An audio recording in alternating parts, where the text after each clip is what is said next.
Thereafter, we decided that high-dose methotrexate was useful, and indeed, in a diversion, which I could speak to you about at some other time, Lee, Hertz, and Spencer arrived at the conclusion that 5 days of methotrexate of 25 milligrams a day was a good regimen for choriocarcinoma.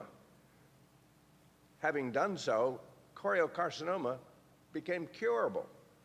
And so we mimicked that in a regimen which Dr. Farber thought was unethical because we treated them with vincristine and prednisone and 3 courses of methotrexate, 5 days each, at 12, 15, and 18 milligrams per square meter, and stopped the treatment and watched them relapse. And in fact, we extrapolated the total amount of leukemic cells.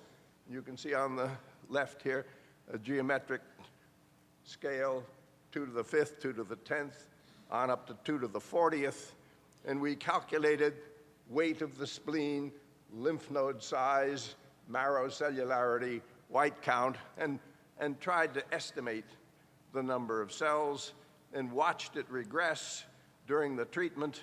And then during the methotrexate, these are children in complete remission, we extrapolated this line and watched them relapse, and extrapolated this line and calculated that, in fact, we might have gotten down to 2 to the 10th cells, which would be 1,000 cells. We thought that was a little extreme. So we said, well, we killed off 2/3 of the population. And the outcome was, we did this with several drugs, the outcome was that there was a guarantee time for methotrexate, which is the long one, rather than Cytoxan or 6-mercaptopurine, and therefore methotrexate became the principal drug we used in acute leukemia of childhood. And then, having extrapolated that line, we were mathematically inclined enough to say, well, geez, if we'd continued for 120 days instead of for 3 courses, maybe we would have killed them all off. And so this protocol was designed, and here it is, the 3 different vincristine prednisone induction, the 3 different dose levels of methotrexate, 12, 15, and 18. The black arrows are intrathecal methotrexate administration because we'd learned that CNS relapses occurred. And then the administration of twice-a-week methotrexate based on the information from the earlier study, and courses of methotrexate with vincristine and with intrathecal methotrexate, and intermittent courses with vincristine and prednisone. And this was regimen, and a course where we stopped again after 3 courses. So this was course A, B, C, and this was called regimen D of this protocol 6606. And the outcome was here, published in the AMA, I believe. And this is regimen D, better than our previous activities. And another way to demonstrate this is over the period of time. These are 3-year survivals, 4-year survivals, 5-year survivals. And here's regimen D coming down this arm with these individuals at 4 years departure from this. And we thought this was a neat way to demonstrate things, but found out that Dr. Fisher, the father of biostatistics, had already shown this technique. And here are the same children at 14 years, and this is the first demonstration of a prospective randomized trial in which cures of leukemia occurred, and some 30% were cured with this high dose of methotrexate. And we went on further to extrapolate. Here's a protocol 7111 with asparaginase before, during, or after vincristine and prednisone and combination chemotherapy or intensive chemotherapy in sequence with cranial radiation and then intensive maintenance. And here, That was 71, and eventually in 76, the program, which had been designed during the time I was chairman, run by Arnold Freeman, half the children were cured of acute leukemia by collaborative research in a group. Subsequently, these numbers are up to about 80% after the pediatricians took over. We also were interested in other childhood tumors at the time and treated a number of children with Wilms tumor, embryonal tumors, embryonal rhabdomyosarcoma, Ewing's tumor, and osteosarcoma. And Tom Fry's group had demonstrated the impact of high-dose methotrexate in osteosarcoma, and my group had demonstrated the activity of doxorubicin in osteosarcoma. And Gerald Rosen at Memorial Sloan Kettering put those two together and really began to cure the disease after surgery. So we found that there were certain tumors that appeared to be curable with chemotherapy, and my definition of curable was more than 50% with drugs alone. Choriocarcinoma, Lee, Hertz, and Spencer, acute lymphocytic leukemia of childhood, the CALGB. Others hadn't gotten there. Burkitt's tumor, Burkitt himself, and subsequent thing. We did a lot of work in Hodgkin's disease. At the time, Tom Fry had introduced the concept of MOPP, M-O-P-P, moved to Texas, and Vince DeVita inherited it and showed that it was useful. MOMP had been the original protocol, methotrexate instead of procarbazine, but when procarbazine came, it got substituted in. Then we demonstrated that BCNU and CCNU were useful drugs. And in fact, when you take MOP versus CCNU, which we didn't call COP because of Cytoxan, but CCNU, vincristine, prednisone, and procarbazine, is a better regimen than MOP, with significant increase in those who go into complete remission and stay there. But to my knowledge, the only person who uses it in the country these days is Jim Armitage. The CLGB was an international group, and the French were working with rubidomycin and showed that it was particularly active in acute myelocytic leukemia. And the Italians were working with downomycin and showed that it was a useful drug for pediatric tumors. And both were racing to find the structure of these two molecules. And almost simultaneously, they found out that rubidomycin and downomycin were the same drug.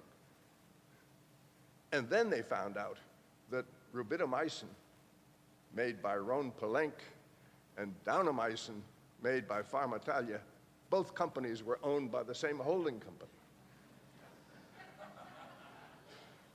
And therefore, when the Italians discovered another drug, they called it adriamycin because the French don't have a border on the Adriatic. And lymphomas, in which we played a significant role of COP and then CHOP, and embryonal carcinoma of the testis, and we had quite a lot of studies in the activities of cisplatin, including adjuvant cisplatin after